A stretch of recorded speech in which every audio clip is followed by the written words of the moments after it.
Hello fellow skaters, it's good to see you guys again. I'm here today to obviously show you guys that I've been a bit out of shape lately, and I think it's time to get back into the skate scene. Excuse the cars that are about to pass. But basically, I want to try to challenge you guys. Challenge is called Feel the Burn in a series titled Road to Recovery. So basically, I want you guys to spend a week every day or bi-daily going out and skating for at least 1 to 2 miles. In the skate, I want you to go as low as you possibly can and as slow as you possibly can to utilize a lot of your hamstring muscles. So with that being said, let's keep it going. Make sure stay extremely low. Make sure by the end of the mile or 2 mile trip that you feel a burn right here in your hamstrings and your glutes. See you guys on the road.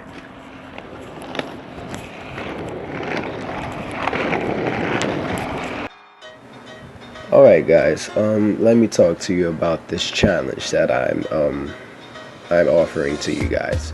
So in this challenge, I want you guys to daily or bi-daily, of course, to go out on a trail that has relatively smooth pavement and little to none obstructions, so that you can really focus on a consistent striding pattern.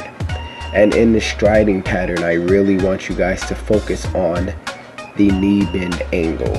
And what do I mean when I say knee bend angle? I'm going to show you guys right now. Now, that line that I drew, that is what I mean when I say, what I'm referring to when I say knee bend angle.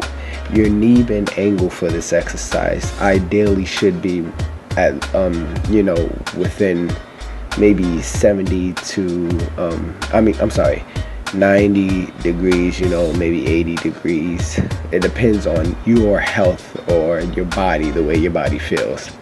Now, if your knee is going past your toe, you don't want that, because when your knee goes past your toe, now I'm no doctor or anything, but for the most part, you are now transferring most of your weight, at least 15 to 35% possibly, of your weight onto your knees as opposed to your hamstrings. And we are focusing on the hamstrings because the hamstrings are the larger muscles, that allow that you can utilize, that will allow you to go longer distances for a longer duration of time. They're the muscle groups that are massive because they are used for long periods of time, okay? As opposed to maybe the calf or the shin muscles. I'm not sure what the muscles are called in your shin, so I'll just refer to them as shin muscles. But those muscles, as well as some muscles in your thighs, they're used for like bursts of energy,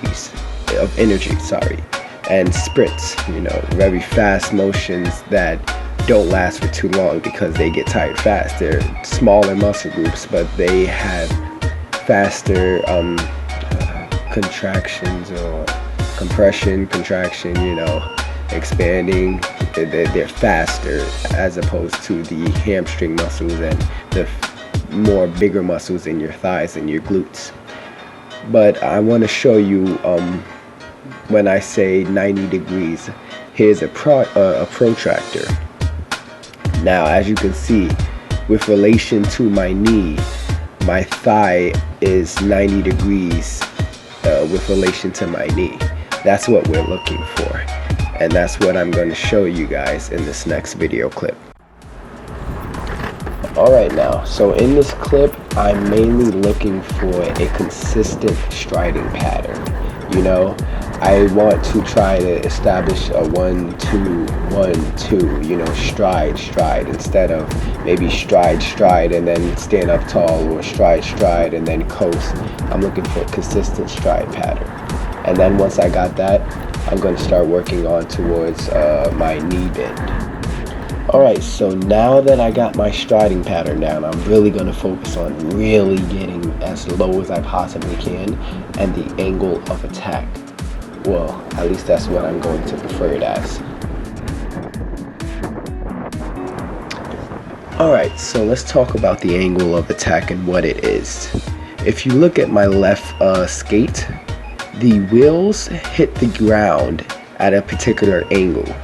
So that is what I'm referring to when I say the angle of attack.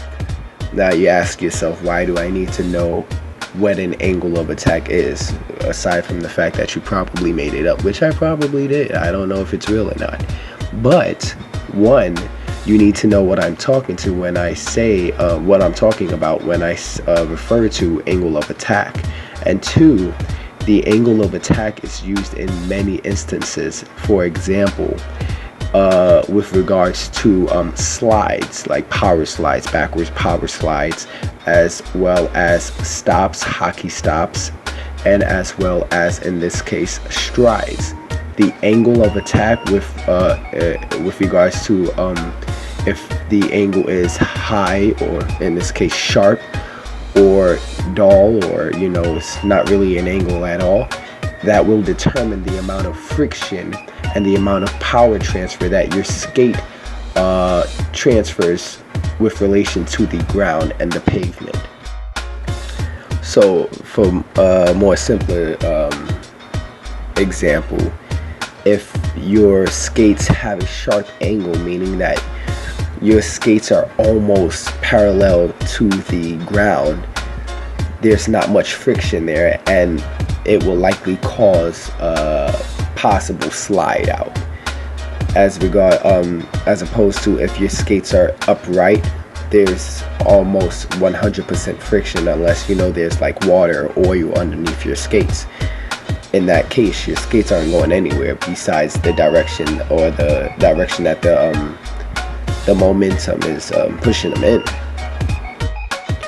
So if you find yourself in a situation where you're practicing hockey stops, or if you're practicing a backwards power slide, and you're saying to yourself, every time I initiate the backwards power slide, I just spin out, I turn. The wheels are gripping too much, and it's causing me to turn in a circle. Well, check your angle of attack. Maybe your angle of attack is too low. What I mean when I say that, it's too centered, it's too upright. So you want to increase your angle of attack, meaning bring your skate lower and make the angle much sharper.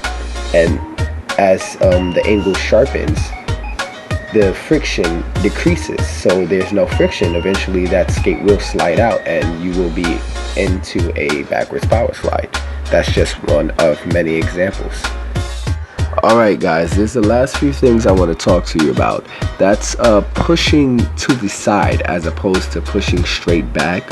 Making sure your body is in a somewhat tucked position, making sure your body's real low and close to your knees. And also making sure your stride recovery is centered. I'm going to talk about that. I'm going to talk more about that in a second. Now, the reason why I chose this clip, this is some footage from Miguel shooting me on a GoPro. But as you can see, I'm straight behind Miguel right now. But as I use the push to the side technique as opposed to push to the back, you can see that I move to Miguel's side.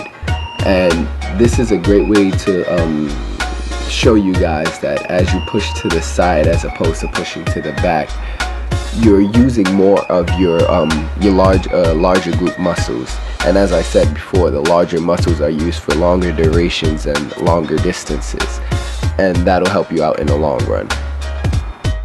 Alright, so in this picture here, I'm really utilizing the tuck position. The reason why I'm doing that is because, one, now my knees are not going past my toes, yet I'm still getting that 90-degree knee bend.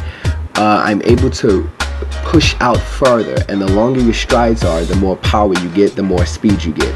And also in this position, you get the least amount of wind resistance, and that's definitely going to help you in the long run because you have less resistance towards your pushing forward. Now in these last few pictures, I want to talk to you guys about the stride recovery and how my skate, I'm showing you guys my skate is coming straight back centered directly behind the lead skate.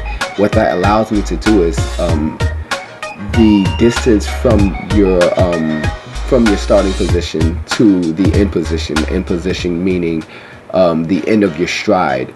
The distance that between the two is the amount of power you have. As I said in my last in the last clip, the lower you are, the more stride length you have, the more stride power you have. Same thing applies here. If you start centered, you have more stride length, more stride power. If you start slightly outward, then your stride power decreases and you don't look as clean as you could. Alright guys, that is all I have to teach you with regards to this. Now if you put all that together, you go out on a trail for 1 to 2 miles every day or bi-daily for 1 week, I guarantee you'll see a dramatic increase by the end of the week. Alright guys, see you later.